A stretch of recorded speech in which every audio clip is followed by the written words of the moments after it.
Capítulo 4. Alienando-se com o diabo.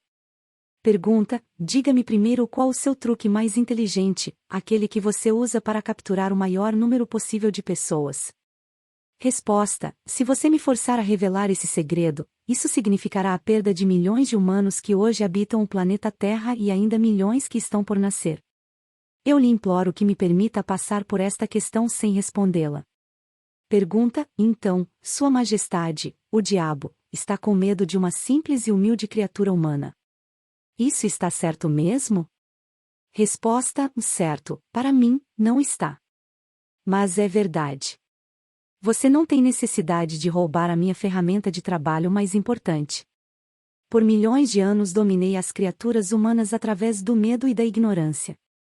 Aí você vem e pensa em destruir as minhas armas fazendo com que eu conte como as uso contra as pessoas. Você não se deu conta de que, se me forçar a revelar meus segredos, perderei a minha vantagem e meu poder sobre as mentes que porventura lerem esta confissão? Você não tem compaixão? Onde está o seu senso de humor? Você não sabe brincar. Pergunta: pare de enrolar e comece a confessar. Quem você pensa que é para pedir compaixão se ambos sabemos que, se você pudesse, me destruiria? Quem é você para falar em senso de humor e habilidade em jogar e brincar? Logo você, que pune pessoas inocentes, utilizando-se dos seus medos e ignorâncias. O meu verdadeiro negócio aqui, se é que se pode chamar assim, é ajudar a abrir as portas das prisões autoimpostas, na qual homens e mulheres estão confinados pelos medos que você vem plantando em suas mentes. Resposta: a arma mais poderosa que possuo sobre os seres humanos consiste em 2 princípios secretos de controle mental. Primeiramente, falarei sobre o princípio do hábito, através do qual eu silenciosamente entro nos reconditos das mentes das pessoas.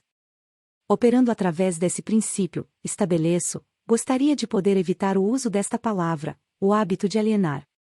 Quando uma pessoa começa a alienar-se em qualquer assunto, ela se dirige diretamente para as portas do que vocês, seres humanos, chamam de inferno.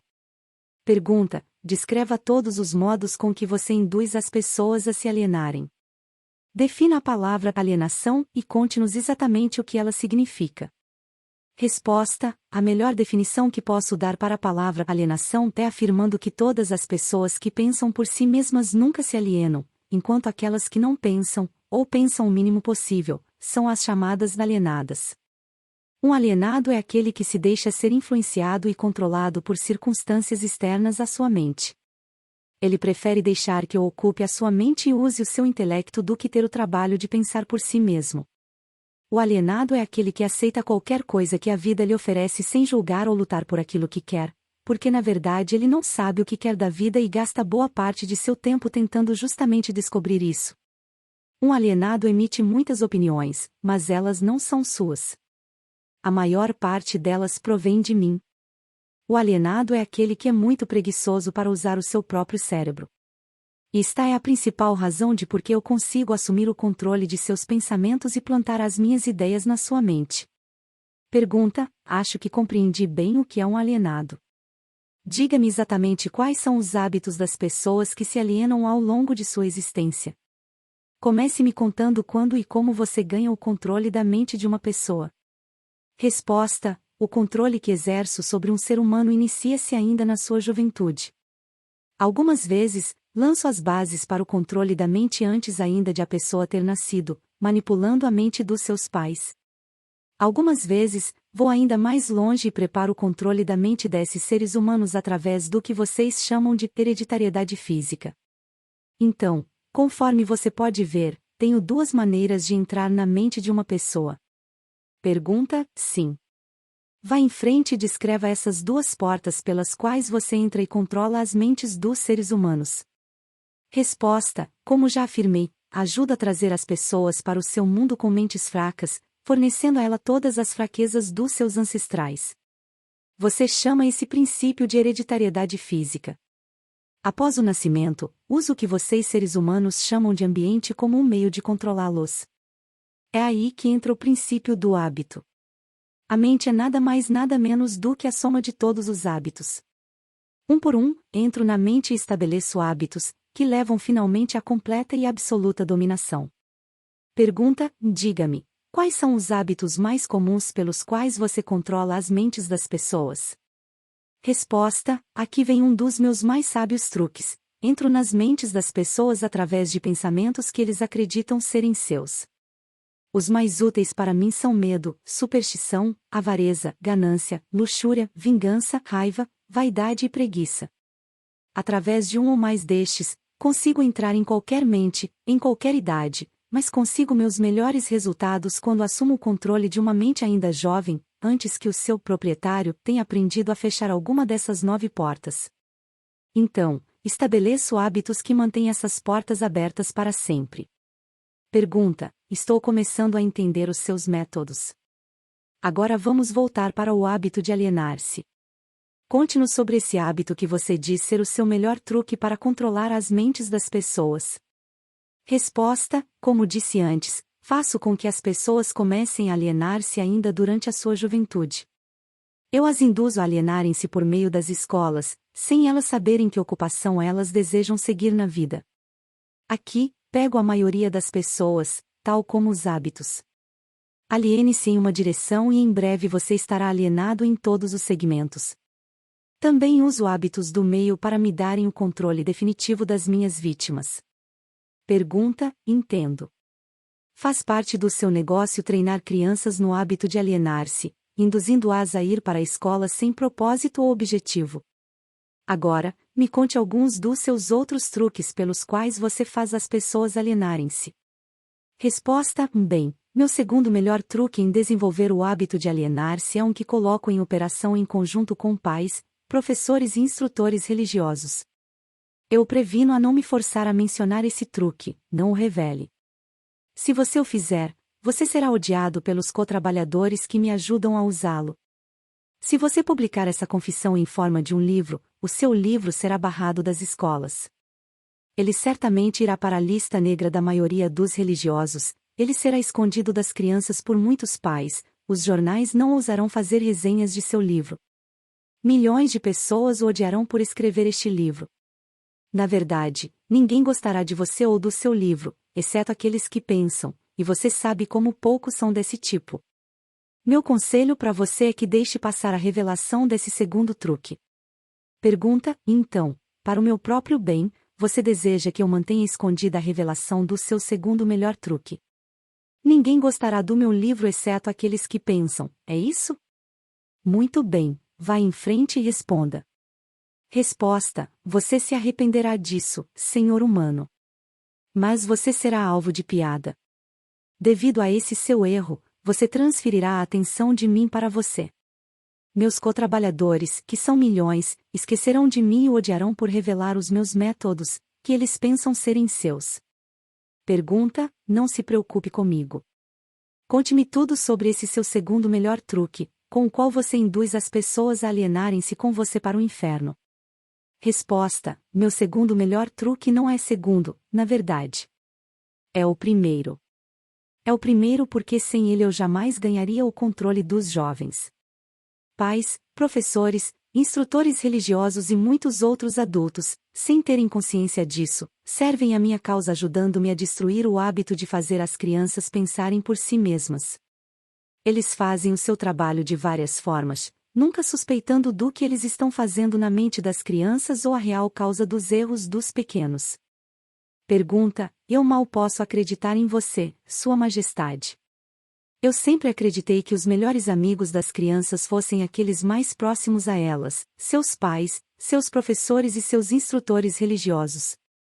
Aonde as crianças iriam sem esses guias de que elas dependem tanto e que são responsáveis por elas?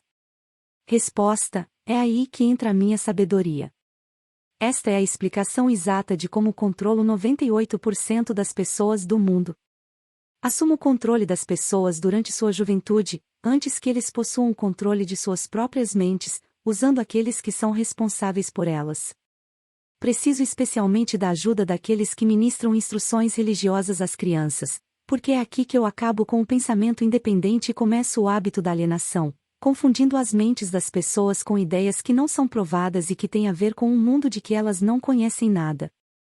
É também aqui que eu planto nas mentes das crianças o maior de todos os medos, o medo do inferno. Pergunta: entendo que é muito fácil para você assustar as crianças com ameaças do inferno. Mas como você consegue fazer com que elas continuem a temer você e o seu inferno após elas tornarem-se adultas e pensarem por si mesmas? Resposta: as crianças crescem, mas nem sempre aprendem a pensar por si mesmas. Uma vez que eu consiga capturar a mente de uma criança através do medo, enfraqueço a habilidade dessa criança de pensar racionalmente e também de pensar por si mesma. E essa fraqueza ela carrega durante toda a sua vida. Pergunta: contaminar a mente de uma criança antes que ela tenha total controle sobre si mesma não seria tomar para si uma vantagem desleal? Resposta: os fins justificam os meios. Sendo assim, é justo. Não tenho essas limitações idiotas de certo e errado.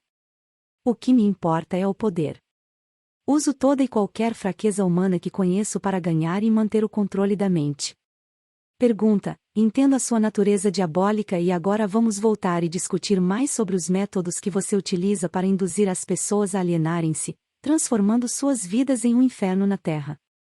Pela sua confissão, entendi que você toma as mentes das crianças enquanto elas são muito jovens e vulneráveis. Agora, me conte como você usa pais, professores e líderes religiosos para provocar a alienação nas pessoas.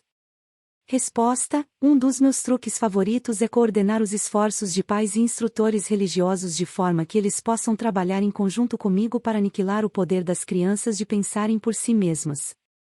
Uso muitos líderes religiosos para diminuir a coragem e a força dos pensamentos independentes das crianças. E como faço isso? Fazendo com que eles me temam.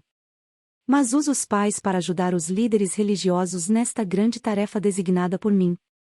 Pergunta: como os pais ajudam os líderes religiosos a destruir o poder que as crianças possuem de pensarem por si mesmas? Nunca ouvi tal monstruosidade. Resposta: consigo isso através de um truque muito inteligente. Faço com que os pais ensinem as suas crianças a acreditarem neles e em todos os assuntos importantes com que eles lidam em suas vidas, tais como religião, política, casamento e outros mais. Dessa forma, como você pode ver, quando eu ganho o controle da mente de uma pessoa, consigo facilmente perpetuar o controle fazendo com que essa pessoa me ajude a ganhar a mente de seus filhos. Pergunta: de que outras formas você usa os pais para transformarem os seus filhos em alienados? Resposta: faço com que as crianças se tornem alienadas simplesmente fazendo-as seguirem o exemplo de seus pais, dos quais a maioria eu já tenho controle e os tenho como ajudantes eternos da minha causa. Em algumas partes do mundo, ganho a mente das crianças e subjugo a sua força de vontade exatamente da mesma maneira que os homens conseguem domesticar animais de pouca inteligência. Não faz nenhuma diferença para mim de que forma a vontade de uma criança é subjugada, contanto que ela tenha algum tipo de medo. Entrarei nessa mente através do medo e limitarei o seu poder de pensar independentemente. Pergunta: me parece que você faz qualquer coisa para que as pessoas não pensem. Resposta: sim. Pensamento disciplinado e organizado significa morte para mim. Não consigo existir nas mentes daqueles que pensam de forma apurada. Não me importa o que as pessoas pensem, desde que elas pensem com foco no medo, no desencorajamento, no desespero e na destruição. Quando elas começam a pensar de forma construtiva em termos de fé, coragem, esperança e com propósitos definidos, elas imediatamente se tornam aliadas da minha oposição e, consequentemente, eu as perco. Pergunta: estou começando a entender como você ganha o controle das mentes das crianças através da ajuda de seus pais e instrutores religiosos, mas não vejo como professores podem ajudá-lo nesse trabalho tão tenebroso. Resposta: os professores me ajudam a ganhar o controle das mentes das crianças não tanto pelo que ensinam a elas, mas muito mais pelo que eles não ensinam. Todo o sistema de escolas é administrado de forma, estrategicamente, ensinar às crianças quase tudo, exceto como usarem as suas mentes a pensarem de forma independente. Vivo sempre com medo de que algum dia alguma pessoa corajosa reverterá esse sistema de ensino e decretará a morte da minha causa, permitindo que os estudantes se tornem instrutores e usando aqueles que hoje servem como professores somente como guias para ajudarem as crianças a estabelecerem modos e recursos para desenvolverem as suas próprias mentes, começando pelo seu próprio interior. Quando esse tempo chegar, os professores não mais pertencerão à minha equipe. Pergunta: tinha a impressão de que o objetivo de todas as escolas era ajudar as crianças a pensarem. Resposta: esse pode ser o objetivo das escolas, mas o sistema, em muitas das escolas do mundo, não consegue atingir essa meta.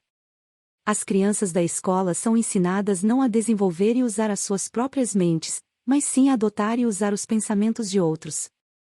Esse tipo de escola destrói a capacidade de pensamento independente, exceto em alguns casos raros, em que crianças definitivamente têm que contar somente com a sua força de vontade e assim conseguem manter o seu próprio modo de pensar. Pensamento apurado é o negócio da minha oposição, não o meu. Pergunta: qual a relação, se há alguma, entre a sua oposição e os lares, as escolas e as igrejas? A sua resposta a essa questão deve ser interessante. Resposta: é aqui que eu faço uso de alguns dos meus mais sábios truques. Faço com que tudo o que é feito pelos pais, pelos professores e pelos instrutores religiosos pareça ter sido feito pela minha oposição. Isso tira o foco de mim enquanto manipulo as mentes dos jovens. Quando os instrutores religiosos tentam ensinar às crianças as virtudes da minha oposição, geralmente o fazem assustando-os com meu nome. Isso é tudo o que peço deles. Fomento a chama do medo de tal forma que o poder de pensar de forma apurada da criança fica comprometido. Nas escolas, os professores aprofundam a minha causa mantendo as crianças tão ocupadas decorando informações não essenciais em suas mentes que eles não têm a oportunidade de pensar ordenadamente ou de analisar corretamente as coisas que lhes são ensinadas. Pergunta: você considera, a favor da sua causa, todos aqueles que são pegos no hábito de alienar-se? Resposta: não. Alienar-se é somente um dos meus truques, através do qual assumo o poder que seria do pensamento independente. Antes que um alienado se torne propriedade permanente minha, devo guiá-lo e fisgá-lo com outro truque. Contarei a você sobre esse outro truque depois que eu finalizar a descrição dos meus métodos de converter as pessoas em alienados.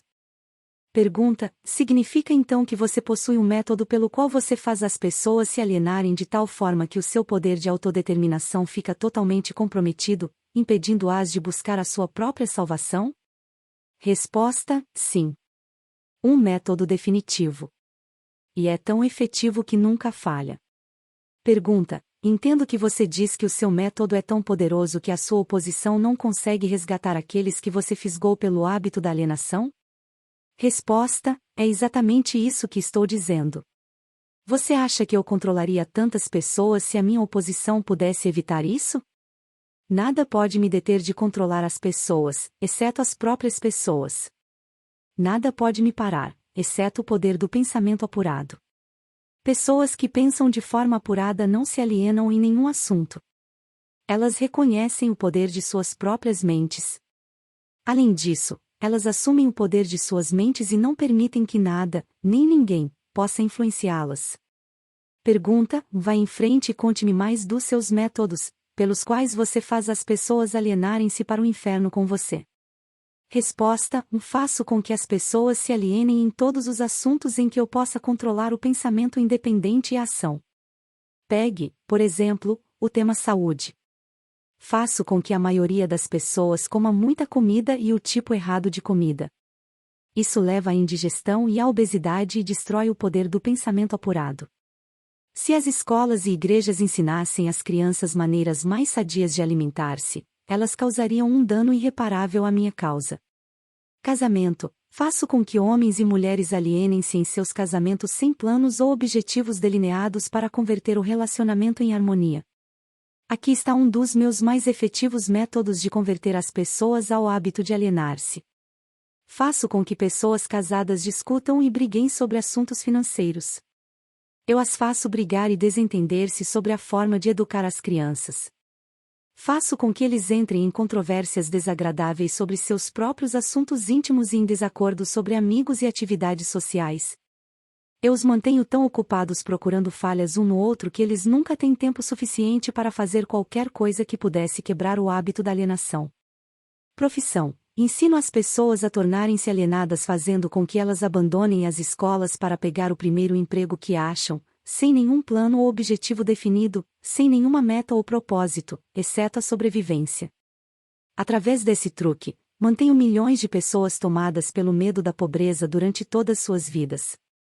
Através desse medo, eu as guio lentamente, mas sempre para frente, até o ponto em que nenhum indivíduo consegue quebrar o hábito da alienação.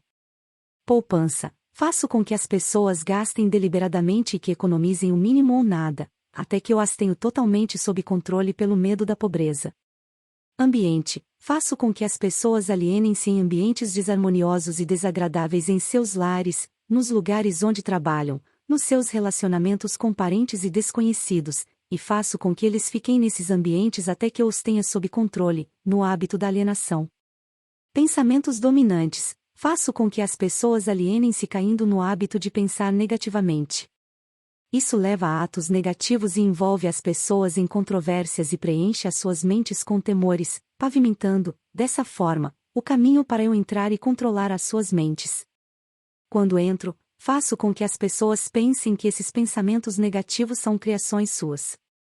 Planto as sementes do pensamento negativo nas mentes das pessoas através do púlpito das igrejas, dos jornais, dos filmes, do rádio e de todos os outros meios de que a mídia se utiliza para chegar até a mente. Faço com que as pessoas me permitam tomar conta de seus pensamentos porque elas estão muito preguiçosas ou muito indiferentes para pensarem por si mesmas. Pergunta, concluo, pelo que você diz, que alienação e procrastinação são a mesma coisa. É verdade? Resposta, sim, isso é verdade. Qualquer hábito que leve uma pessoa a procrastinar a resposta, de tal forma que a pessoa deixe para depois tomar uma decisão definitiva, conduz ao hábito da alienação. Pergunta, o homem é a única criatura que se aliena? Resposta, sim. Todas as outras criaturas movem-se de acordo com leis definidas pela natureza.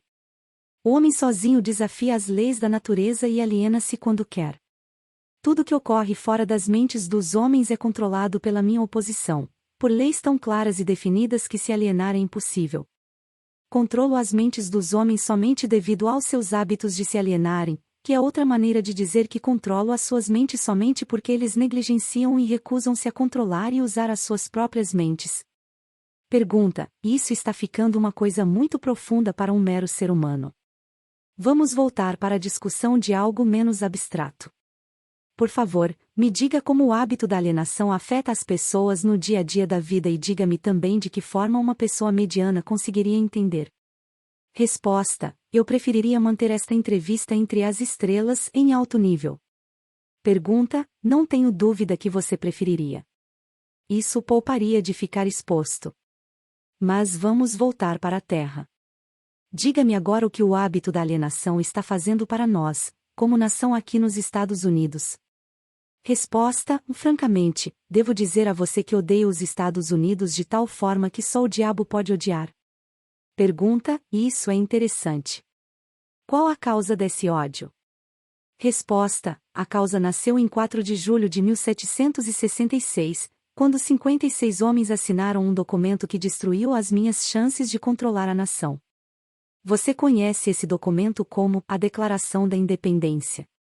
Não tivesse sido pela influência desse maldito documento, eu teria neste momento um ditador governando o país. E aí eu poderia parar com essa coisa de direito de livre discurso e pensamento independente, atributos que estão ameaçando o meu comando sobre o planeta Terra. Pergunta, pelo que estou entendendo e pelo que você diz, as nações que são controladas por ditadores que se autoelegeram pertencem ao seu campo? Resposta, não existem ditadores autoescolhidos. Elejo e escolho a todos. Além disso, eu os manipulo e os direciono em seus trabalhos. Meus ditadores sabem o que eles querem e tomam o poder pela força. Olhe o que fiz através do Mussolini na Itália, olhe o que estou fazendo através de Hitler na Alemanha. Olhe o que estou fazendo através de Stalin na Rússia.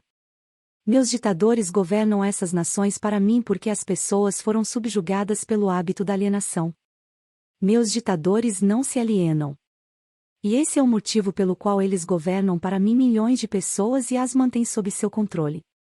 Pergunta, o que aconteceria se Mussolini, Stalin e Hitler se tornassem traidores e desobedecessem a você e a sua regra? Resposta, e isso não acontecerá porque eu os tenho à custa de uma propina bem paga. Estou pagando cada um deles com a medida de suas vaidades, fazendo com que eles acreditem que as suas ações são próprias. Isso é um truque meu. Pergunta: vamos voltar aos Estados Unidos e aprender alguma coisa do que você está fazendo para converter as pessoas ao hábito da alienação. Resposta: exatamente agora, estou pavimentando a estrada para um regime ditatorial, semeando as sementes do medo e da incerteza nas mentes das pessoas. Pergunta: através de quem você está realizando seu trabalho?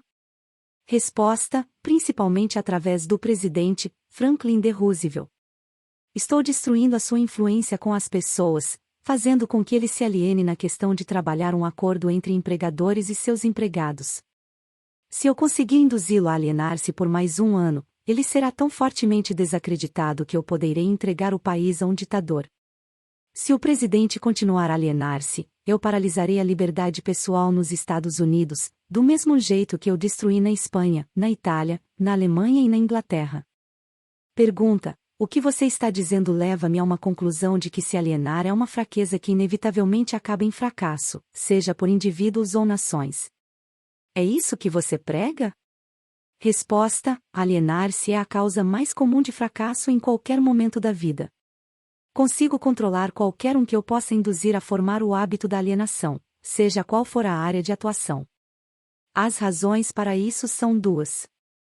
Primeira, o alienado fica tão vulnerável que consigo moldá-lo com as minhas próprias mãos e dar a forma que eu escolher a ele. Isso tudo porque a alienação destrói o poder da iniciativa individual. Segunda, o alienado não consegue buscar ajuda da minha oposição, porque a oposição não é atraída por nada que seja leve e inútil.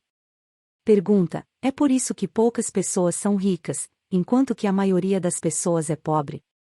Resposta: é essa exatamente a razão. A pobreza, tal como a doença, é contagiosa.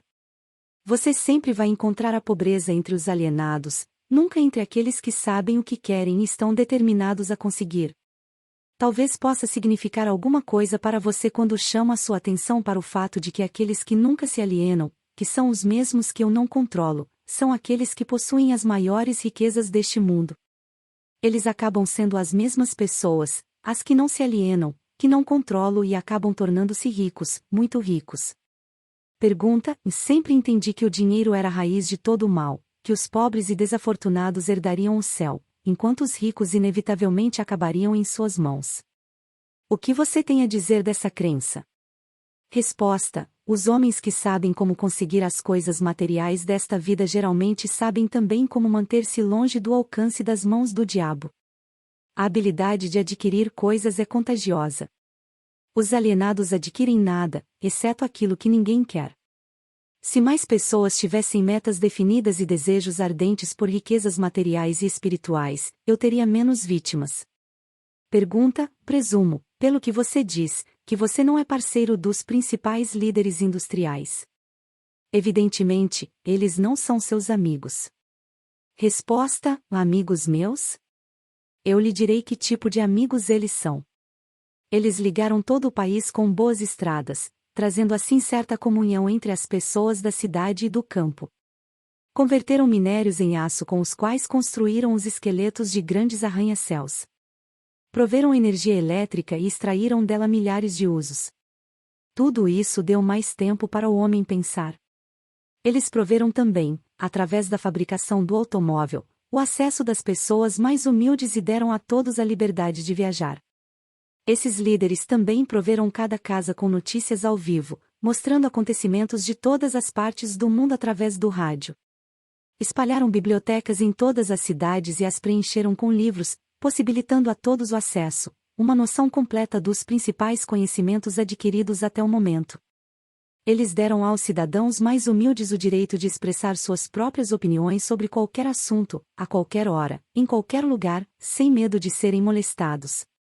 Também trabalharam para que cada cidadão pudesse ajudar a fazer as suas próprias leis, escolher os seus próprios impostos e pudesse administrar o seu próprio país através das eleições diretas.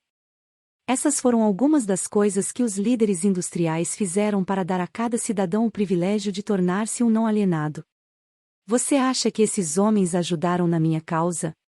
Pergunta: quem são alguns dos não alienados nos dias de hoje sobre os quais você não tem controle? Resposta: não tenho controle sobre nenhum não alienado, seja nos dias de hoje, seja no passado. Controla os fracos, não aqueles que pensam por si mesmos. Pergunta: vá em frente e descreva um típico alienado. Dê a sua descrição ponto a ponto, de forma que eu possa reconhecer um alienado quando estiver próximo de um. Resposta: a primeira coisa que você notará em um alienado é a sua total falta de propósito sobre a vida. A sua falta de autoconfiança será evidente. Ele nunca conquistará nada através do pensamento e do esforço. Ele gasta tudo o que ganha e gasta ainda mais se consegue crédito. Ele ficará doente ou debilitado por alguma causa real ou imaginária, e clamará aos céus ao sofrer a menor dor física. Ele terá pouca ou nenhuma imaginação. Ele não terá entusiasmo nem iniciativa para começar qualquer coisa que não seja forçado a fazer e expressará claramente a sua fraqueza pegando o atalho de tudo que puder. Ele terá um temperamento explosivo e total falta de controle sobre suas emoções. A sua personalidade será sem magnetismo e não atrairá nenhuma pessoa à sua volta. Ele terá muitas opiniões sobre muitas coisas, mas nenhum tipo de conhecimento apurado sobre nada. Ele normalmente diz saber tudo de tudo, mas não é bom em nada. Ele se negará a cooperar com aqueles que estão à sua volta, mesmo aqueles que possam depender de seu trabalho para comida e abrigo. Ele cometerá os mesmos erros, várias e várias vezes, nunca tirando proveito do fracasso. Ele terá uma mente limitada e intolerante em todos os aspectos, sempre pronto a crucificar todos aqueles que estiverem em desacordo com ele. Ele esperará tudo dos outros, mas estará disposto a dar pouco, ou nada, em troca. Ele começa várias coisas, mas não termina nada. Ele será taxativo na condenação do seu governo, mas ele nunca lhe dirá definitivamente como a gestão pode ser melhorada. Ele nunca tomará decisões sobre nada, se puder evitá-las, e, se for forçado a decidir, tem grande possibilidade de que ele reverta suas decisões na primeira oportunidade. Ele comerá muito e se exercitará muito pouco. Ele beberá bebida de álcool, se alguém pagar para ele. Ele apostará muito. Ele criticará outros que estiverem sendo bem-sucedidos em suas carreiras. Em poucas palavras, o alienado trabalhará duro para não pensar, enquanto outros trabalharão para ter uma boa vida. Ele contará uma mentira, antes de admitir sua ignorância em qualquer assunto. Se ele trabalhar para outros, ele os criticará pelas suas costas e os elogiará na sua frente. Pergunta: você acabou de me dar uma descrição gráfica do alienado. Por favor, me dê uma descrição do não alienado de forma que eu possa reconhecê-lo logo de cara. Resposta: o primeiro sinal de um não alienado é este. Ele está sempre engajado em fazer algo definido, através de algum plano muito bem organizado e detalhado, o qual também é definido. Ele tem um objetivo maior na vida, no qual ele está sempre trabalhando, e muitos outros menores objetivos, todos os quais o levam ao seu esquema estratégico central. O tom da sua voz, a rapidez do seu passo, o brilho dos seus olhos, a rapidez de suas decisões claramente marcam-no como uma pessoa que sabe exatamente o que quer e está determinada a consegui-lo, não importa quanto tempo possa levar ou o preço que tenha que pagar. Se você fizer questionamentos a ele, ele lhe dará respostas diretas e nunca cairá em contradições nem evasões ou subterfúgios, seja qual for o assunto. Ele fará muitos favores a outros, mas quase não aceita favores em troca. Ele sempre será achado de frente para o campo de batalha, não importa se for jogando um jogo ou lutando uma guerra. Se ele não souber as respostas, ele dirá francamente que não sabe. Ele possui uma ótima memória. Ele nunca oferece um álibi para suas deficiências. Ele nunca culpa os outros por seus erros, mesmo que eles mereçam. Ele costumava ser conhecido como um guerreiro, mas em tempos modernos é chamado de Midas. Você o encontrará administrando o maior negócio da cidade, morando na melhor rua, dirigindo o melhor automóvel e fazendo sua presença ser sentida onde quer que ele esteja. Ele é uma inspiração para todos aqueles que entram em contato com sua mente.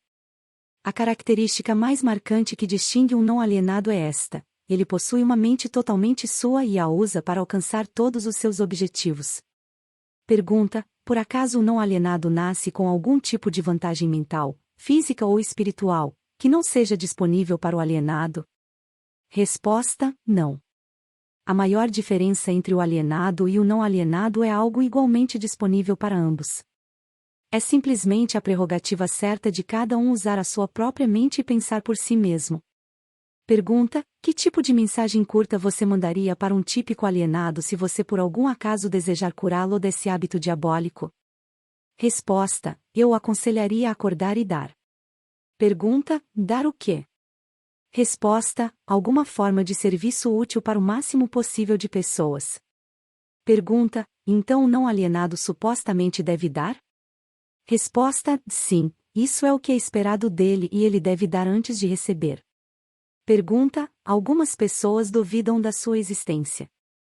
Resposta: eu não me preocuparia com isso se fosse você. Aqueles que estão prontos para serem convertidos do hábito de alienar-se reconhecerão a autenticidade desta entrevista pela qualidade dos conselhos que estou dando.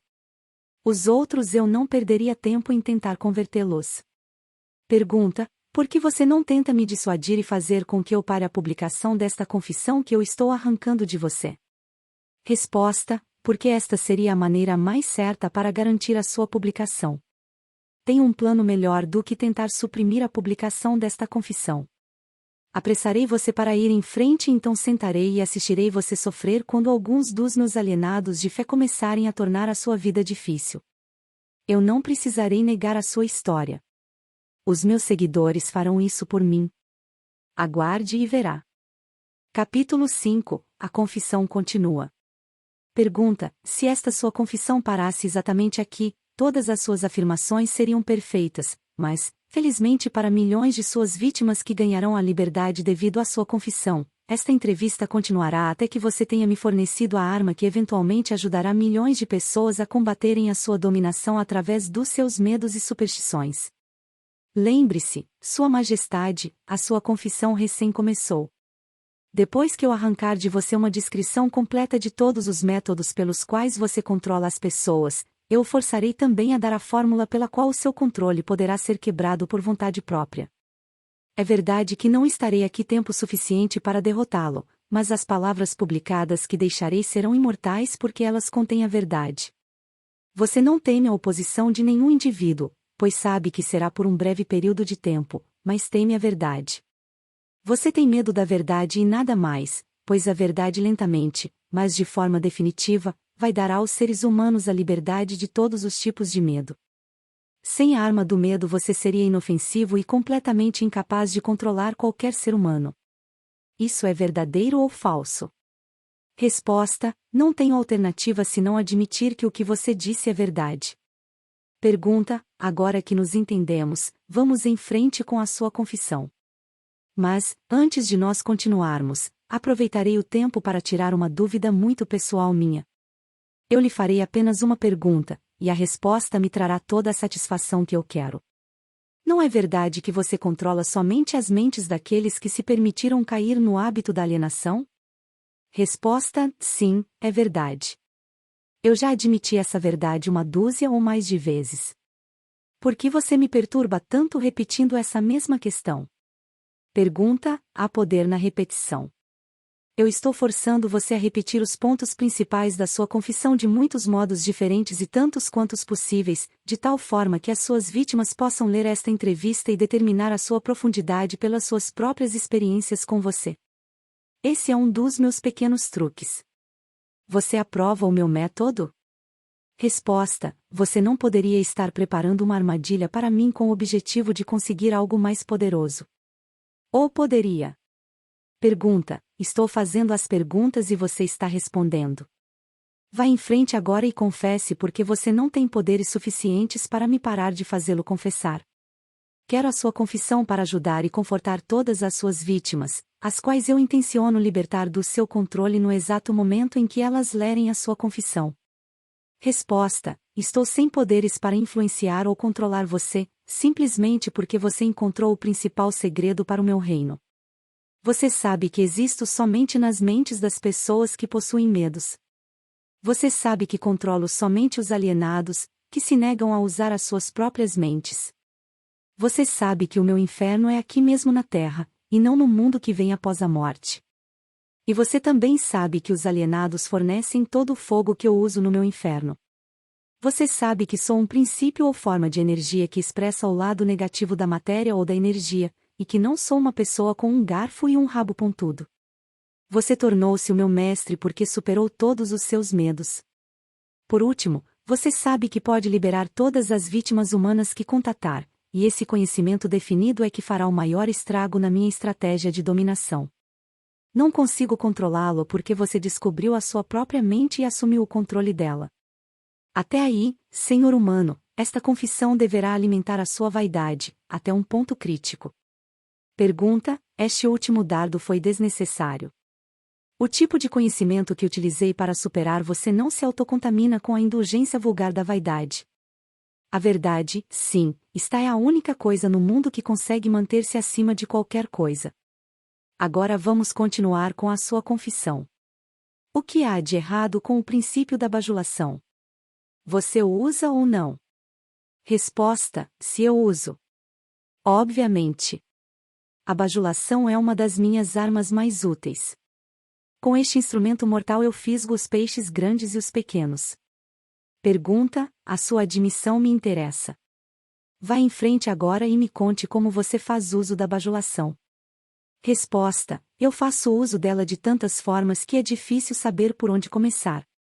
Estou avisando, antes de eu responder em detalhes, que, se você publicar as minhas respostas, você trará para si mesmo uma avalanche de ridicularidades na sua própria cabeça. Pergunta: eu assumirei a responsabilidade. Prossiga. Resposta: bem, devo admitir aqui que você encontrou o maior segredo de como converto as pessoas para o hábito da alienação. Pergunta: essa é uma admissão considerável. Vá em frente com a sua confissão e não desvie do assunto da bajulação. Sem mais conversas colaterais e sem mais enrolações neste momento, me conte tudo sobre como você usa a bajulação para ganhar o controle sobre as pessoas. Resposta: a bajulação é uma isca de valor incomparável a todos aqueles que desejam ganhar o controle sobre as outras pessoas. Ela carrega em si qualidades atrativas para outras pessoas porque opera através de duas das mais comuns das fraquezas humanas, a vaidade e o egocentrismo. Há certa quantia de vaidade e egocentrismo em todas as pessoas. Em algumas pessoas, essas qualidades são tão salientes que elas literalmente servem como uma corda pela qual alguém pode amarrar-se. A melhor de todas as cordas é a bajulação. A bajulação é a isca-chave pela qual homens seduzem mulheres. Algumas vezes, na verdade, frequentemente, mulheres usam a mesma isca para ganhar o controle dos homens, especialmente os homens que não são dominados pelo apelo sexual. Ensino seu uso tanto para os homens quanto para as mulheres. A bajulação é também a principal isca com que os meus agentes ganham a confiança das pessoas de quem eles procuram as informações necessárias para prosseguir na sua missão. Onde quer que alguém pare para alimentar a sua vaidade pela bajulação, lá estou eu colocando o primeiro tijolo para construir mais um alienado. Não alienados não são facilmente alvos da bajulação. Inspiro pessoas a usarem a bajulação em todas as relações humanas onde seu uso é possível, porque todos aqueles que são influenciados pela bajulação tornam-se vítimas fáceis do hábito da alienação. Pergunta: você consegue controlar qualquer um que seja suscetível à bajulação? Resposta: muito facilmente. Como eu já disse, a bajulação é de grande importância em tornar as pessoas presas fáceis ao hábito da alienação. Pergunta: com que idade as pessoas são mais suscetíveis à bajulação? Resposta: idade não tem nada a ver com a susceptibilidade à bajulação. As pessoas respondem a ela de uma forma ou outra a partir do momento em que elas se tornam conscientes de sua própria existência até a sua morte. Pergunta: através de que forma as mulheres podem ser facilmente bajuladas? Resposta: através da sua vaidade. Diga a uma mulher que ela está bonita ou que ela se arruma fantasticamente bem.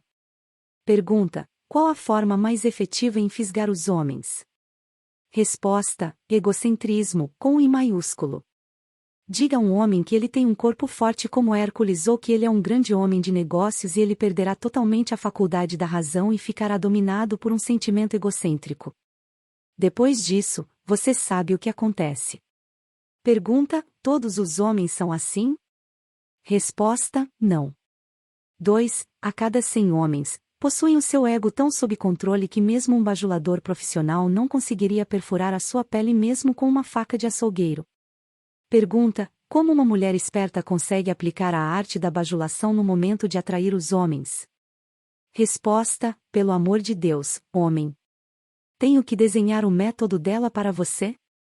Você não possui imaginação? Pergunta: assim, tenho imaginação suficiente, Sua Majestade, mas estou pensando naqueles pobres homens do mundo que precisam entender a técnica exata com que eles podem ser bajulados para caírem no hábito da alienação. Vá em frente e conte-nos como uma mulher pode fisgar homens ricos e espertos. Resposta: este é um truque diabólico das mulheres, mas, considerando que você está pedindo a informação, neste momento não tem escolha senão revelá-lo. As mulheres influenciam os homens através de uma técnica que consiste basicamente em, primeiro, na habilidade de forjar um tom de voz suave e quase infantil, segundo, na habilidade de fechar seus olhos em uma posição semicerrada, hipnotizando os homens. Pergunta: isso é tudo o que há no mundo da bajulação? Resposta: não, essa é apenas a técnica. Aí vem a razão pela qual uma mulher usa essa técnica como uma isca. O tipo de mulher que você talvez tenha em mente nunca se vende a um homem e muito menos lhe dá algo em troca. Em vez disso, ela vende a ele o seu próprio egocentrismo. Pergunta: isso é tudo o que as mulheres usam quando elas desejam bajular os homens? Resposta: essa é a coisa mais eficaz que elas podem usar. Isso funciona muito bem quando o apelo sexual fica em segundo plano. Pergunta: isso me leva a acreditar então que homens grandes, fortes e espertos podem acabar sendo manipulados pelo uso da bajulação, da mesma maneira como se fossem criaturas vulneráveis. Isso é possível? Resposta: se isso é possível. Isso está acontecendo exatamente agora, neste minuto. Além disso, ao menos que eles sejam não alienados, quanto mais sedentos eles vêm, tanto mais forte a sua queda quando uma bajuladora profissional usa a sua tática com eles. Pergunta: conte mais alguns dos seus truques com os quais você faz com que as pessoas se alienem na vida.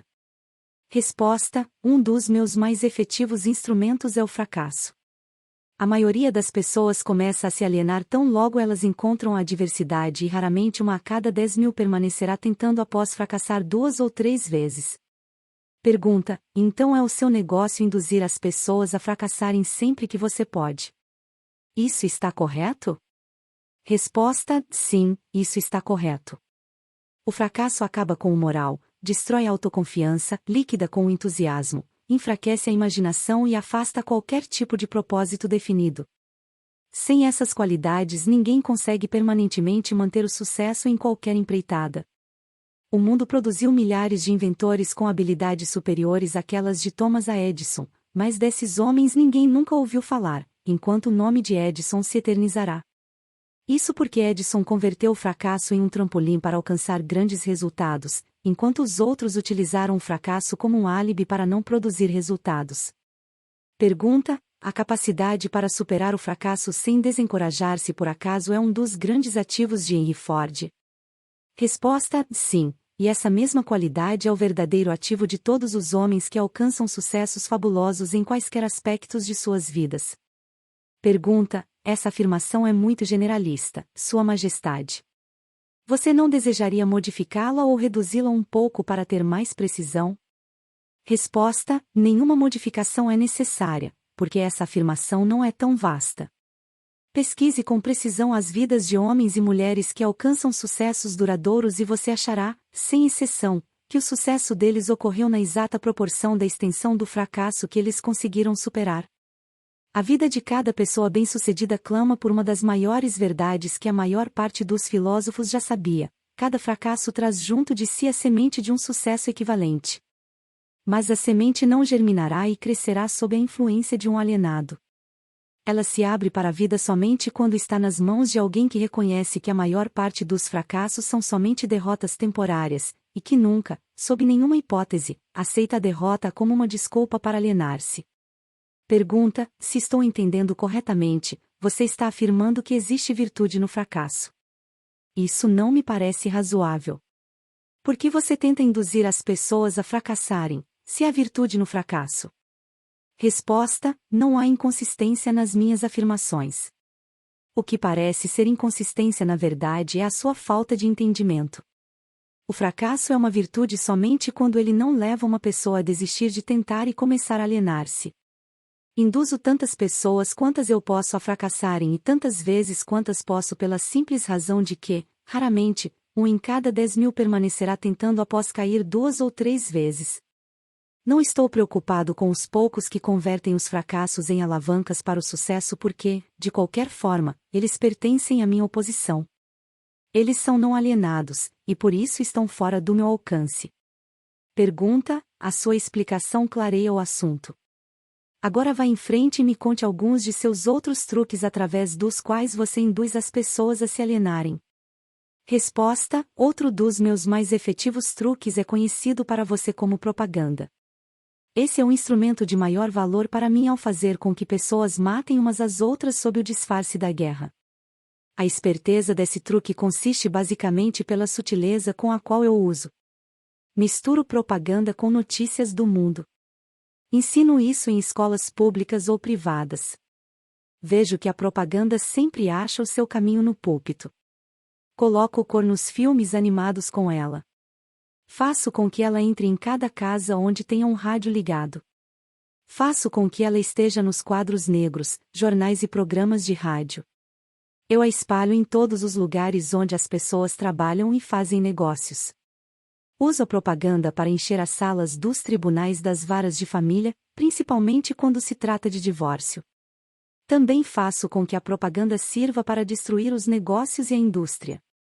Na verdade, a propaganda é o meu principal instrumento para iniciar as corridas aos bancos. Meus propagandistas cobrem o mundo de forma tão eficaz e tão completa que consigo iniciar epidemias de doenças, incitar os líderes para a guerra ou fazer com que os negócios entrem em pânico sem ninguém saber por que nem onde começou.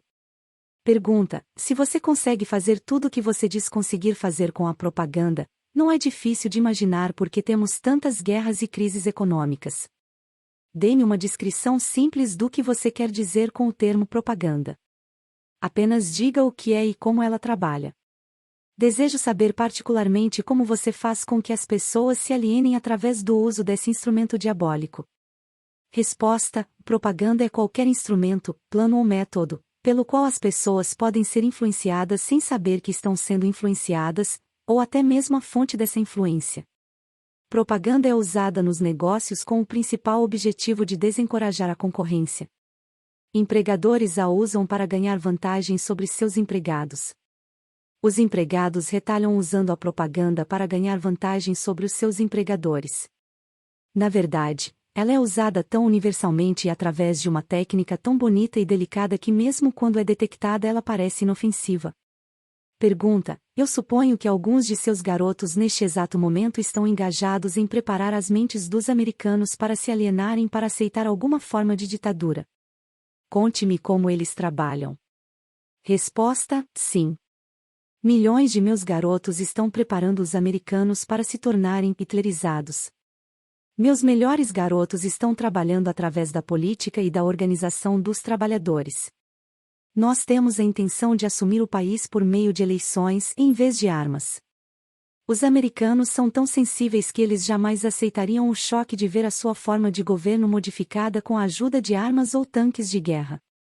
Então, os nossos garotos da propaganda estão servindo a eles uma dieta que eles engolirão, preparando uma luta entre empregadores e empregados e fazendo com que o governo se volte contra a indústria e o comércio.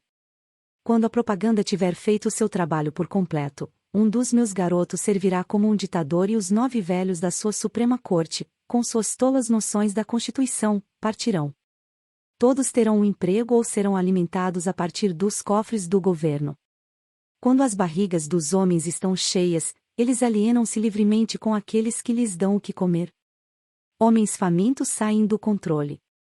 Pergunta: me pergunto quem inventou o sábio truque que você chama de propaganda. Baseado no que você me contou sobre a sua fonte e a natureza da propaganda, entendo por que ela é tão letal. Somente alguém tão esperto quanto a Sua Majestade poderia ter inventado tal instrumento que ferisse a razão, destronasse a vontade própria e seduzisse homens para o hábito da alienação.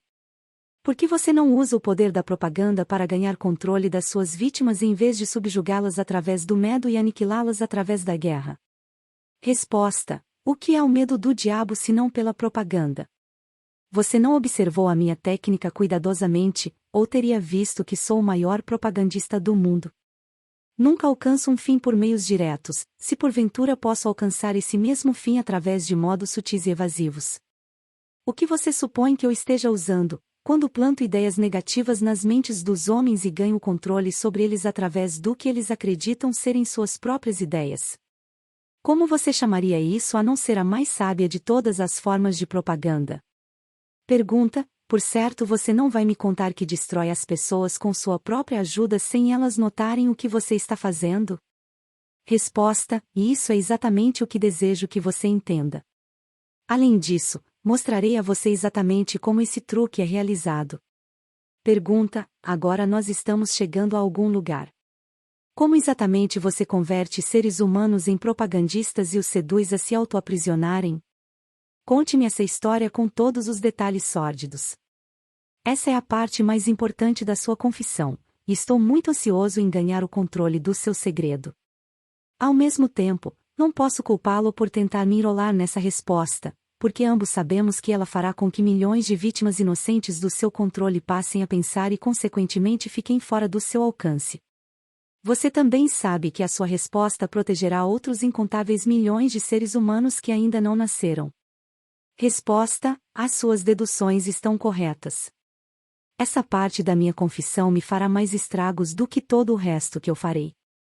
Pergunta: para entender o seu problema de uma maneira melhor, podemos dizer que essa parte da sua confissão salvará milhões de pessoas do seu controle. Resposta: tudo o que eu posso dizer é que você me colocou numa situação infernal. Pergunta: agora você deve saber como milhões de suas vítimas se sentem. Vamos em frente. Resposta: faço a minha primeira entrada na mente de um indivíduo subornando-o. Pergunta: o que você usa como um suborno? Resposta: uso muitas coisas, todas elas coisas prazerosas que os indivíduos cobiçam. Uso o mesmo tipo de propinas que indivíduos usam quando subornam um ao outro, isto é, uso como suborno as coisas que a maioria das pessoas quer. Minhas melhores propinas são amor, sexo, ganância pelo dinheiro, desejo obsessivo em ganhar alguma coisa por nada, jogos de azar, vaidade nas mulheres e egocentrismo nos homens, desejo de ser mestres dos outros, desejo por tóxicos e narcóticos, desejo pela autoexpressão através de palavras e atos, desejo de imitar outros, desejo pela perpetuação da vida após a morte, desejo de ser um herói ou uma heroína, desejo por alimento físico. Pergunta: essa é uma lista muito interessante de subornos, Sua Majestade. Você usa outros? Resposta: sim, muitos outros, mas esses são meus favoritos.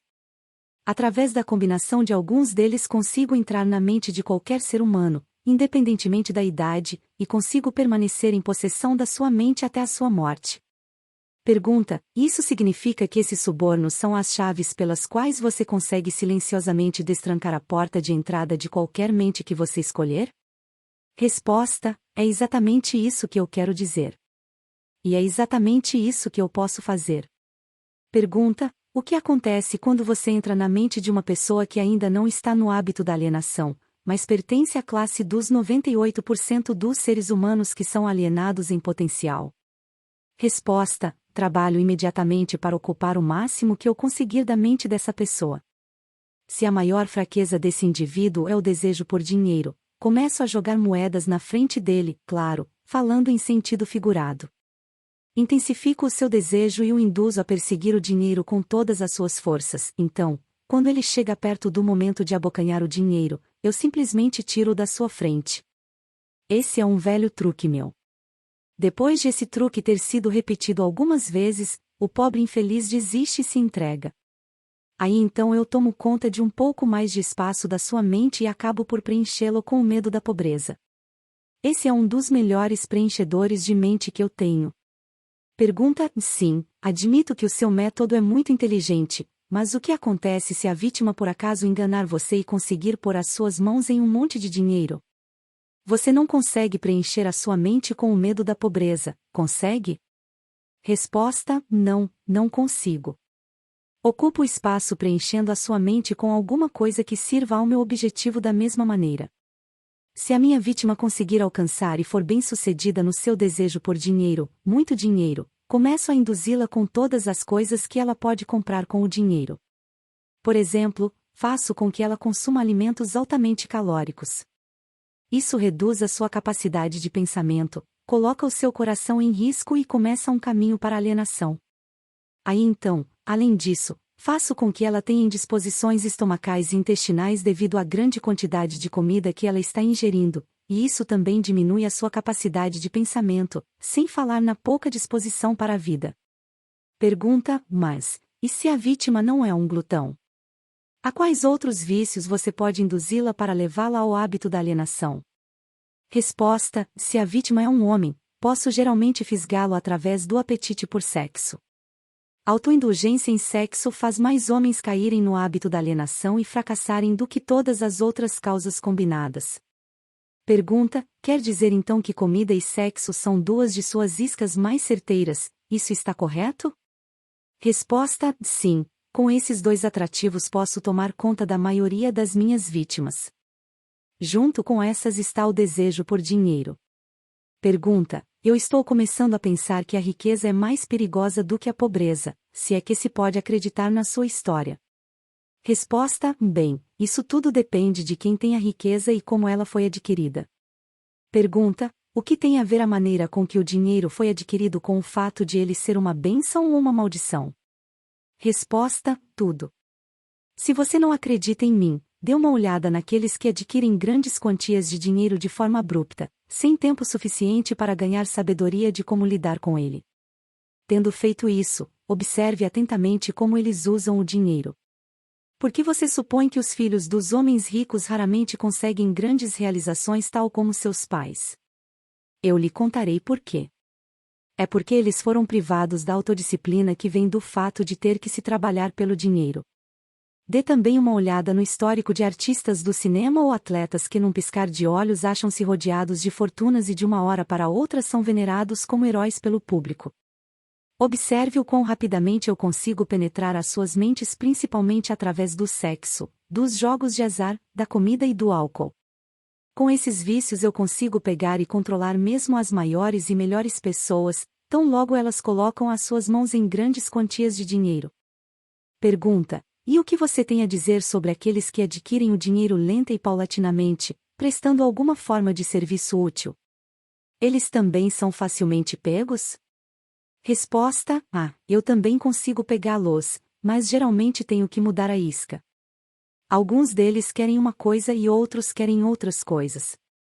Meu objetivo é mais bem alcançado onde consigo fazê-los querer algo que eles desejam muito, mas embrulho esse pacote como se fosse algo que eles não quisessem. O que eu dou a eles é algo definitivo que os faz alienados. Você entende como eu trabalho? Pergunta: o seu trabalho é muito inteligente. Você atrai as pessoas através dos seus desejos naturais e aí então coloca o seu veneno mortal bem no âmago desses desejos, sempre que você pode. Resposta: agora você está começando a entender. Como você pode ver, de forma figurada, pode-se dizer que eu coloco o início e o fim contra o meio. Pergunta: de tudo que você diz, pude entender que você não consegue induzir um não alienado a ajudá-lo a ganhar o controle da sua mente com esses seus tipos de subornos. Isso está correto? Resposta: e isso é exatamente correto.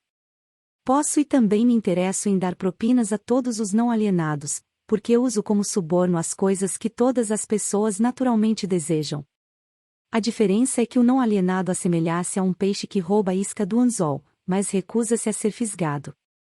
O não alienado tira da vida o que quer que ele queira, mas ele o faz nos seus próprios termos.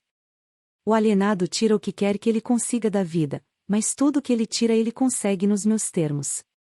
Por analogia, pode-se dizer, de outra forma, que o não alienado pega dinheiro emprestado de um banco legítimo, se ele realmente quer, e paga uma taxa de juros decente. O alienado dirige-se a um agiota, empenha o seu relógio e paga uma taxa de juros suicida pelo seu empréstimo. Pergunta: então eu concluo, por todas as suas afirmações, que no final das contas as suas mãos estão de alguma forma ligadas em todas as misérias e problemas das pessoas, mesmo que a sua presença não seja visível? Resposta: todos os meus trabalhadores que trabalham contra a vontade são na verdade os meus melhores operários. Como você pode ver, os meus trabalhadores que não são conscientes do trabalho que fazem são todos aqueles que eu não consigo controlar com alguma combinação de propinas, pessoas que tenho que controlar pelo medo ou alguma forma de tragédia.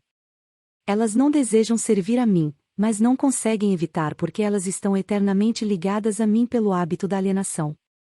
Pergunta: agora estou começando a entender melhor a sua técnica. Você suborna suas vítimas através dos seus desejos naturais e as leva a se alienarem se elas responderem aos seus atrativos. Se elas se recusarem a responder, você planta a semente do medo nas suas mentes ou prepara armadilhas para elas com algum tipo de infortúnio, atando-as enquanto elas estão no auge da depressão. Esse é o seu método? Resposta: é exatamente assim que eu trabalho. Muito esperto, você não acha? Pergunta: quem você prefere que sirva como seu propagandista, os jovens ou os velhos? Resposta: os jovens, é claro. Porque eles podem ser influenciados pela grande maioria dos meus atrativos muito mais facilmente que as pessoas com mais idade que já possuem um julgamento mais maduro. Além disso, eles vão permanecer mais tempo a meu serviço no planeta. Pergunta: Sua Majestade me deu uma clara descrição do que é alienação. Agora, me diga, o que deve ser feito para assegurar-se contra o hábito da alienação? Eu quero uma fórmula completa que qualquer um possa usar. Resposta: a proteção contra a alienação encontra-se facilmente dentro de cada ser humano que possui um corpo normal e uma mente afiada. A autodefesa pode ser aplicada através destes simples métodos. Pense por si mesmo em todas as ocasiões. Pelo fato de que aos seres humanos não é dado o controle completo sobre nada, pensar os seus próprios pensamentos é algo muito significativo. Decida definitivamente o que você quer da vida, então crie um plano de ação para alcançá-lo e esteja disposto a sacrificar tudo mais, se necessário, antes de aceitar uma derrota permanente. Analise as derrotas temporárias, não importando de qual natureza ou causa, e extraia dessa derrota a semente de uma vantagem equivalente. Esteja disposto a prestar um serviço útil equivalente ao valor de todas as coisas materiais que você demanda da vida, e não esqueça que você deve prestar o serviço primeiro, para depois receber o valor equivalente. Reconheça que o seu cérebro é um aparelho receptor que pode ser sintonizado para receber comunicações da Central Universal de Inteligência Infinita, para ajudá-lo a transformar os seus desejos no equivalente físico. Reconheça que o seu grande ativo é o tempo. É a única coisa, com exceção do poder do pensamento, que você também tem nas mãos e é a única coisa que pode ser transformada em coisas materiais que sejam do seu desejo. Organize seu tempo de tal forma que nada dele seja desperdiçado. Reconheça a verdade de que o medo geralmente é um preenchedor de espaço que o diabo utiliza para ocupar a porção disponível da sua mente. Ele é somente um estado de espírito, que você pode controlar preenchendo o mesmo espaço que ele ocuparia com a fé inabalável na sua capacidade de fazer a vida fornecer o que quer que você queira dela. Quando rezar, não implore. Peça o que você quer e insista exatamente nisso, sem substitutos. Reconheça que a vida é um mestre cruel que, ou você o controla, ou ele controla você. Não há meio termo. Nunca aceite da vida qualquer coisa que você não queira. Se aquilo que você não quer, temporariamente vem à força para você, você pode recusar em aceitá-lo na sua mente. E isso abrirá espaço para você trazer as coisas que você realmente quer.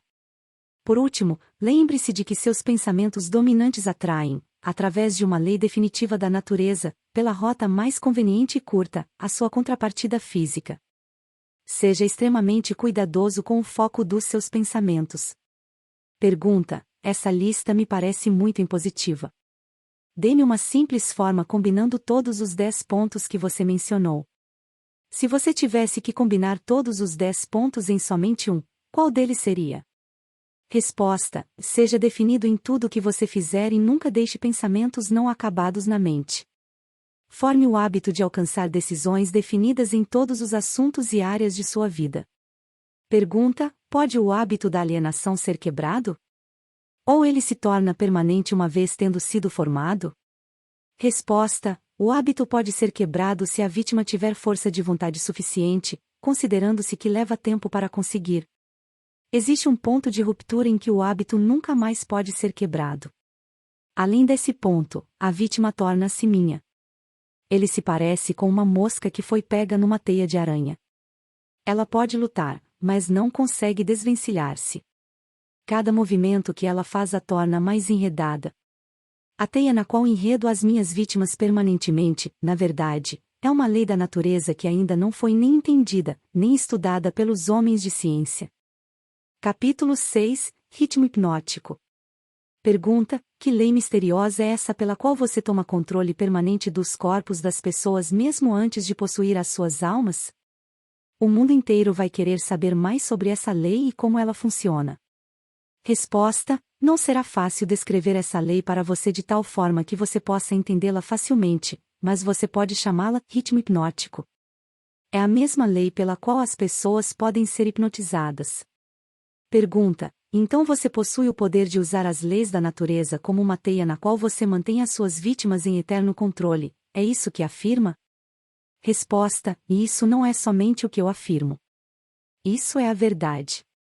Assumo o controle de suas mentes e seus corpos, mesmo antes de eles morrerem, sempre que consigo atraí-los ou assustá-los por meio do ritmo hipnótico. Pergunta: o que é o ritmo hipnótico? Como você o utiliza para ganhar a maestria permanente sobre os seres humanos? Resposta: terei que voltar no tempo e no espaço e dar a você uma breve descrição elementar de como a natureza usa o ritmo hipnótico. De outra forma, você não será capaz de entender a minha descrição de como uso essa lei universal para controlar seres humanos.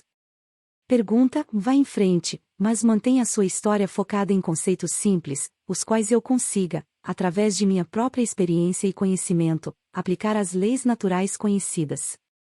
Resposta: muito bem, farei o meu melhor. Você, é claro, sabe que a natureza mantém um balanço perfeito entre todos os elementos e toda a energia no universo.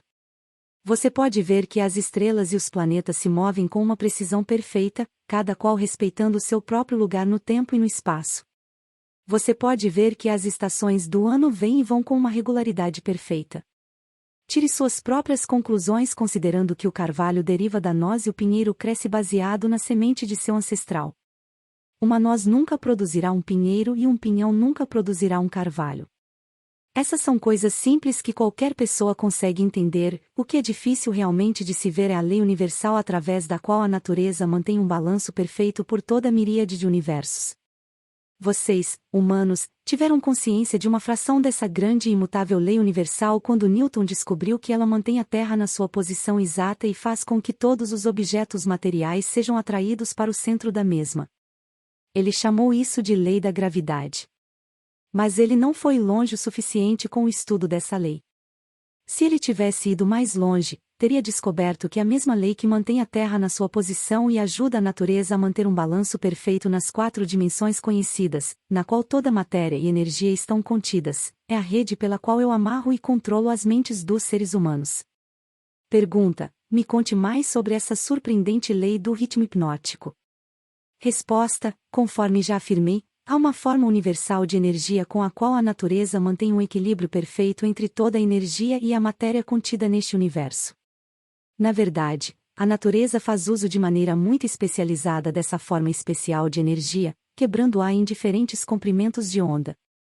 O processo de quebrar os comprimentos de onda é feito através do hábito. Você entenderá melhor o que eu estou tentando dizer se eu fizer uma comparação direta com o método pelo qual alguém aprende a tocar algum tipo de instrumento musical.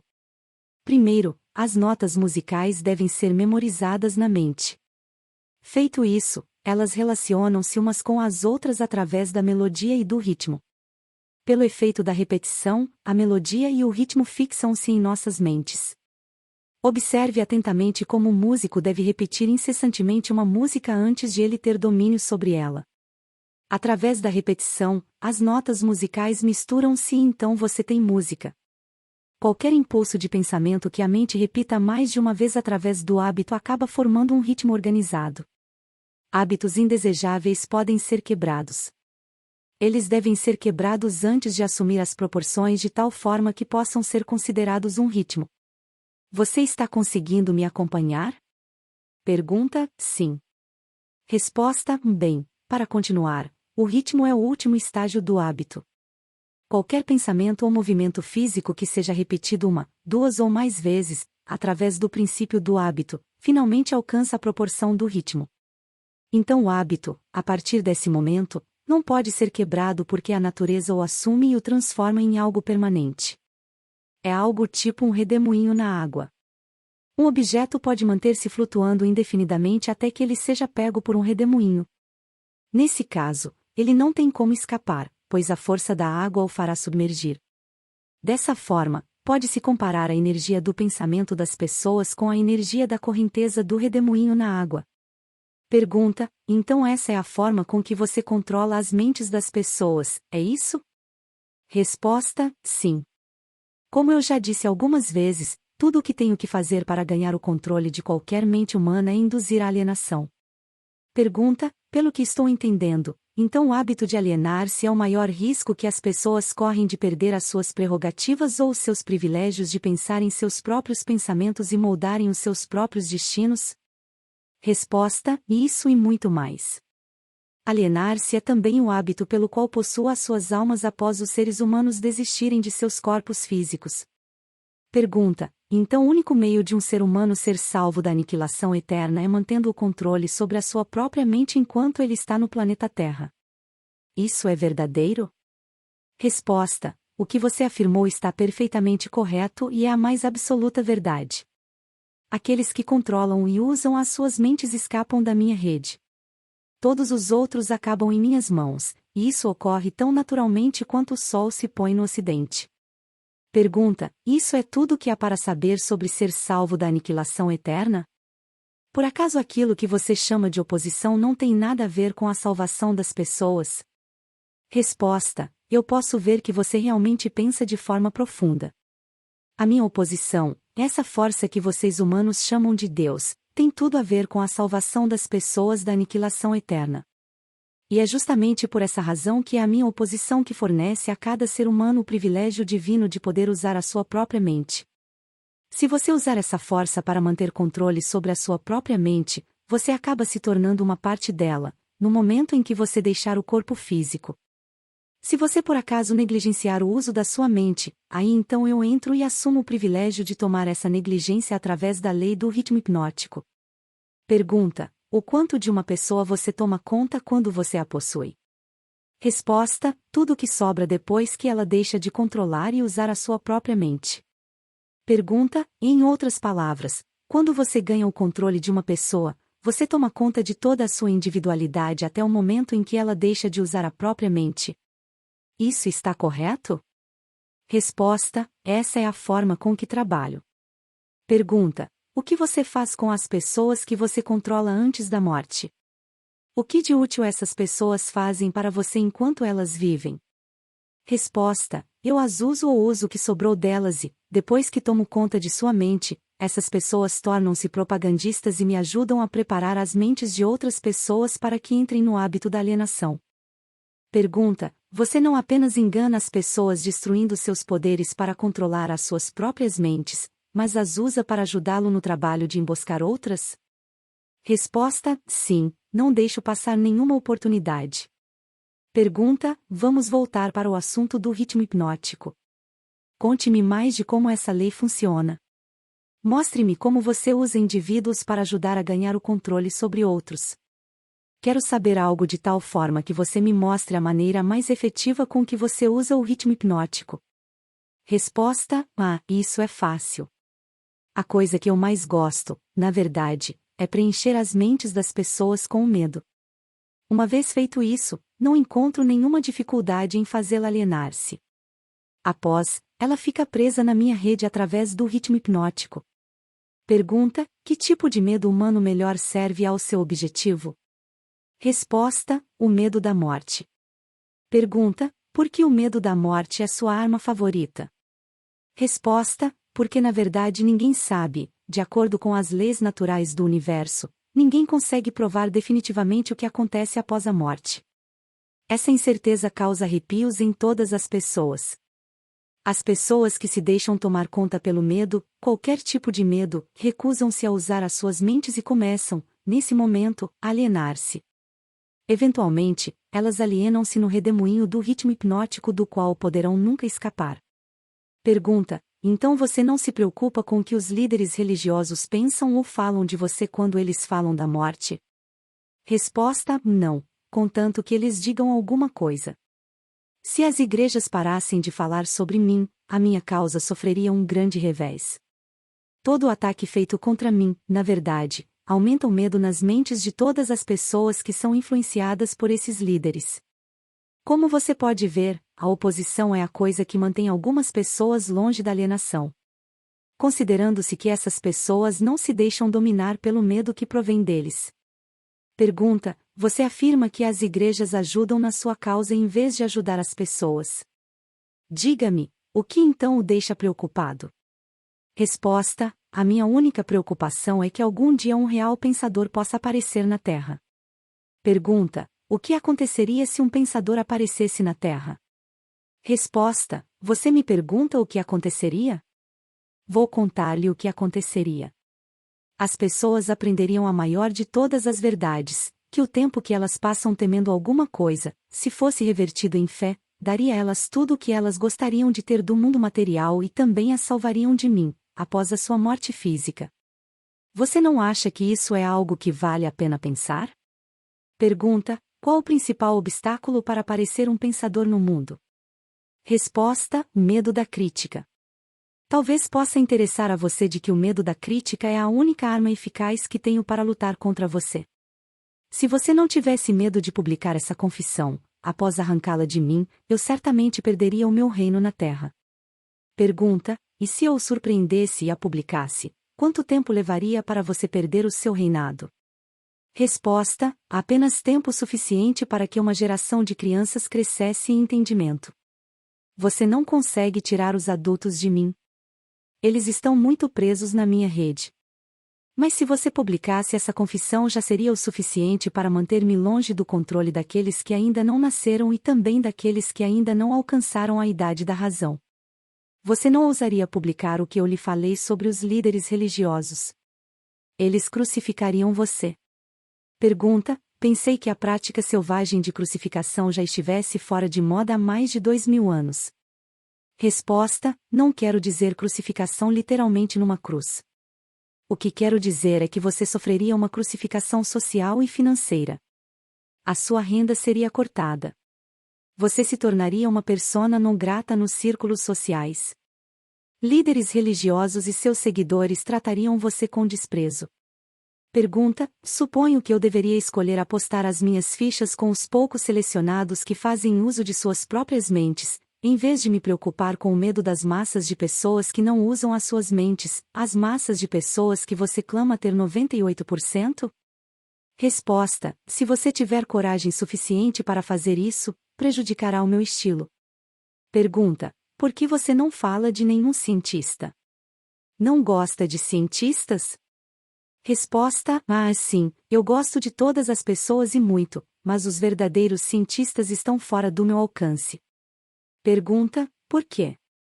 Resposta: porque eles pensam por si mesmos e gastam o seu tempo estudando as leis naturais. Eles lidam com fenômenos de causa e efeito, com fatos onde quer que os achem. Mas não cometa o erro de acreditar que cientistas não têm religião. Eles têm uma religião muito bem definida.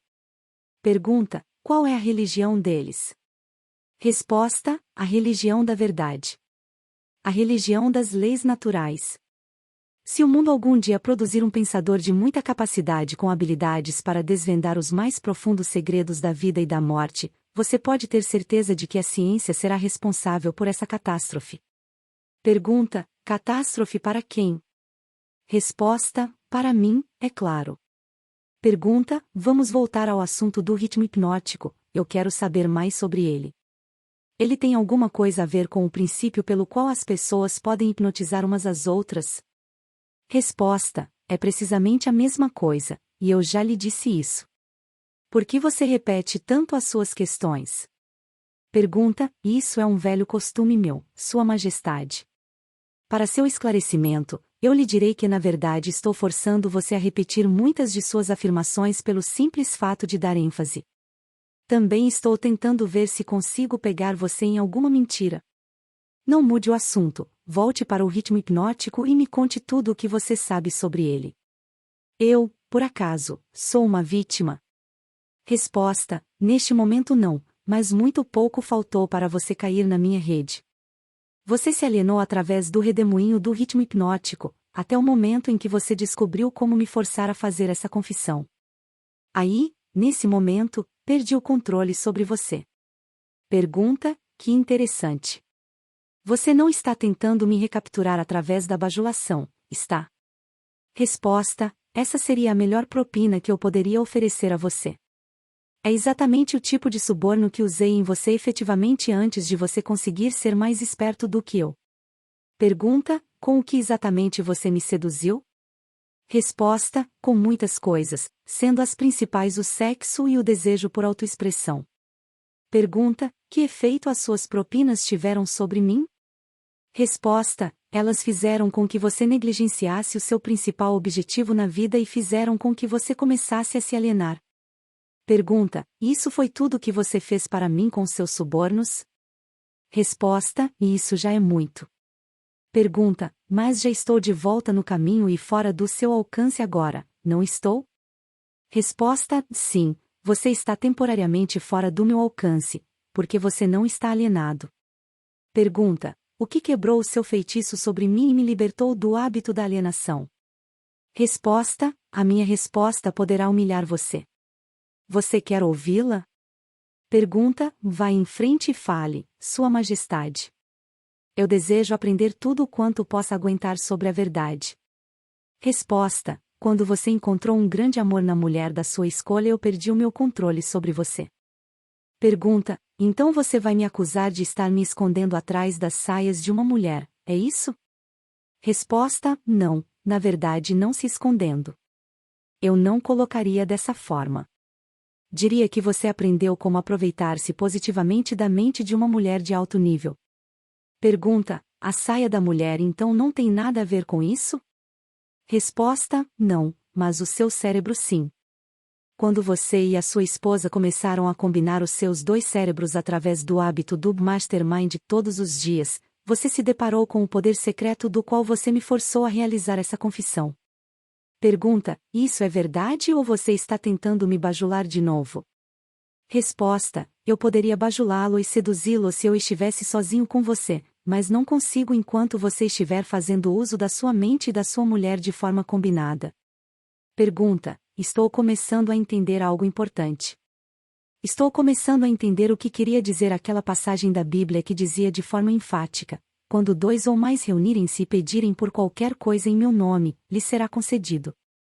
É verdade, então, que duas mentes são melhores do que uma? Resposta: não somente é verdade, mas é necessário antes que alguém consiga continuamente contatar a grande central de inteligência infinita que conhece tudo o que é, o que foi, e o que será. Pergunta: existe essa central de inteligência infinita?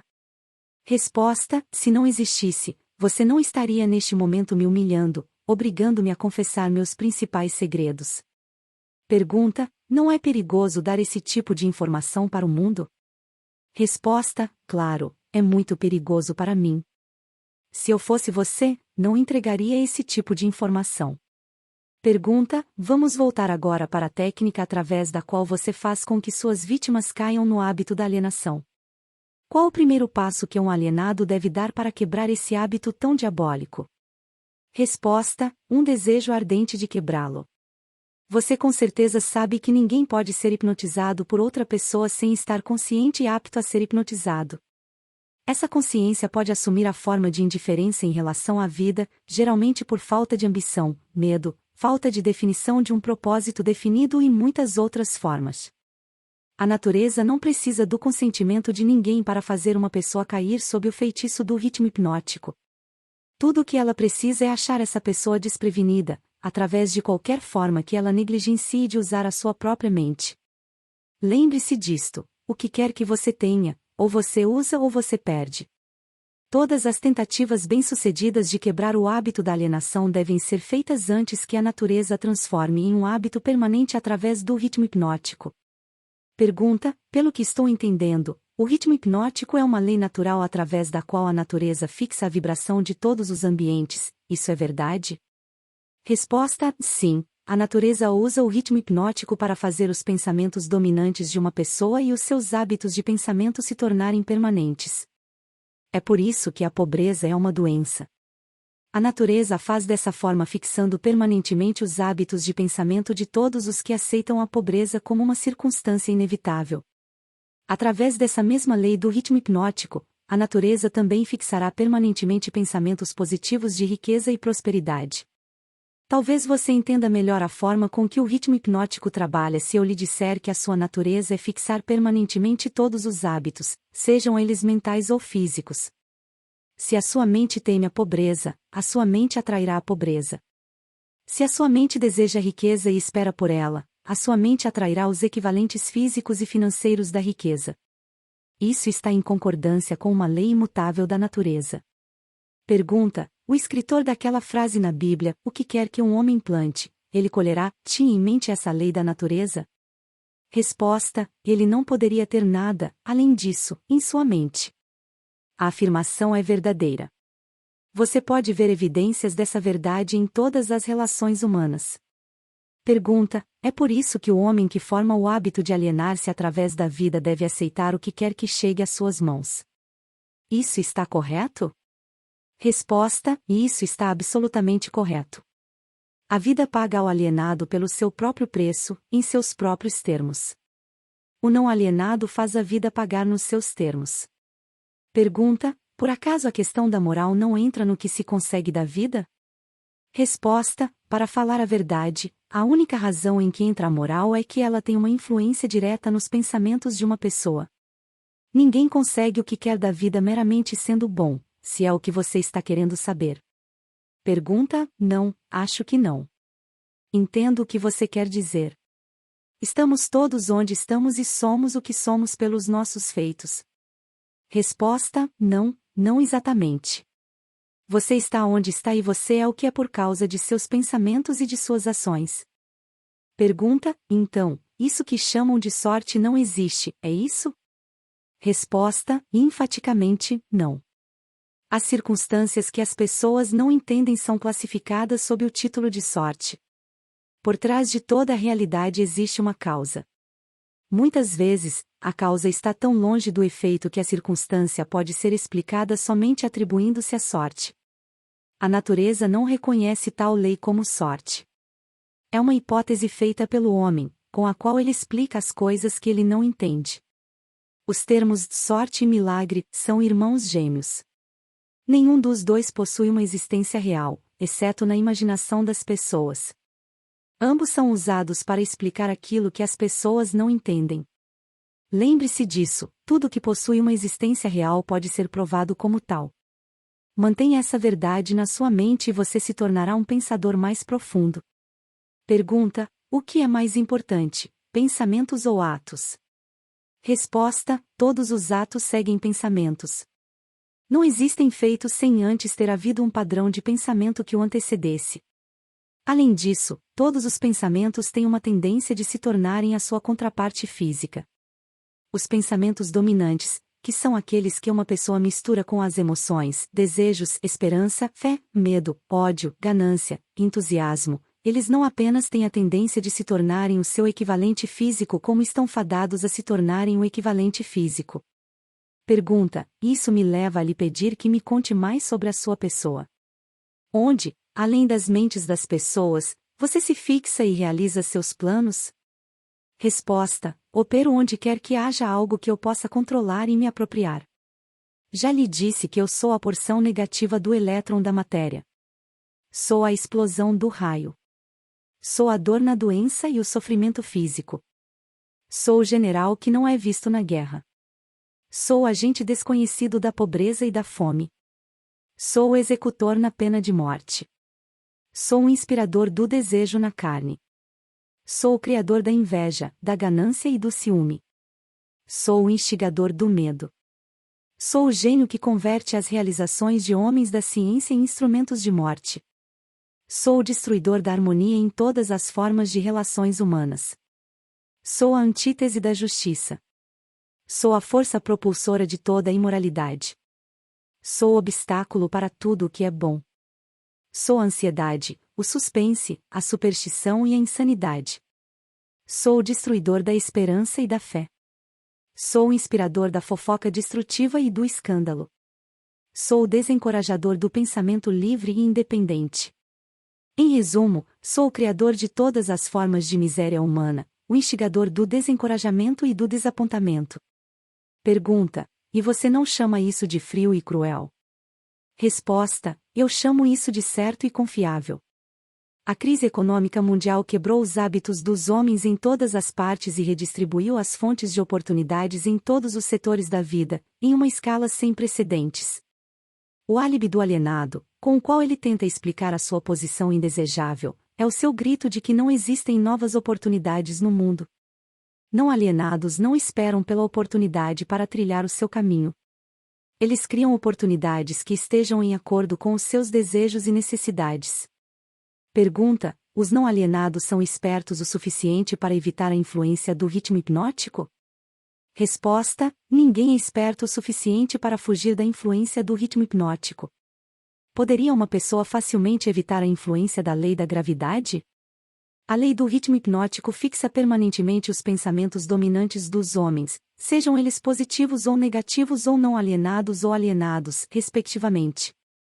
Não há razão para que um não alienado queira evitar a influência do ritmo hipnótico, porque essa lei é favorável a ele.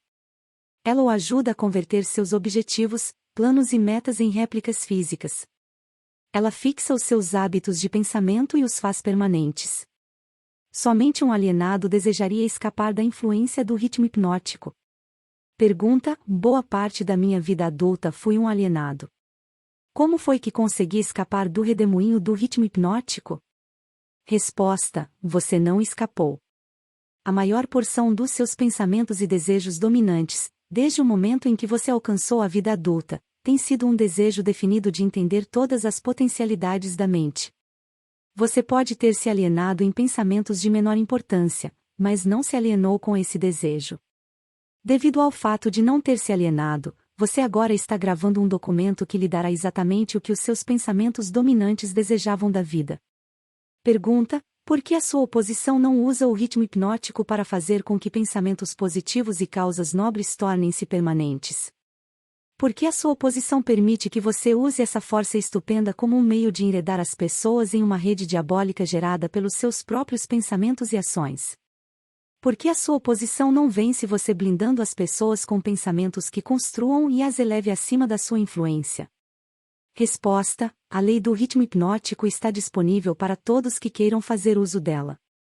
Faço uso dela de forma mais efetiva do que a minha oposição, porque ofereço às pessoas subornos mais atrativos, a fim de que elas pensem os meus tipos de pensamentos e realizem os meus tipos de ações. Pergunta: em outras palavras, você controla as pessoas fazendo com que pensamentos negativos e ações destrutivas sejam prazerosos para elas. Isso está correto? Resposta: essa é a ideia, exatamente.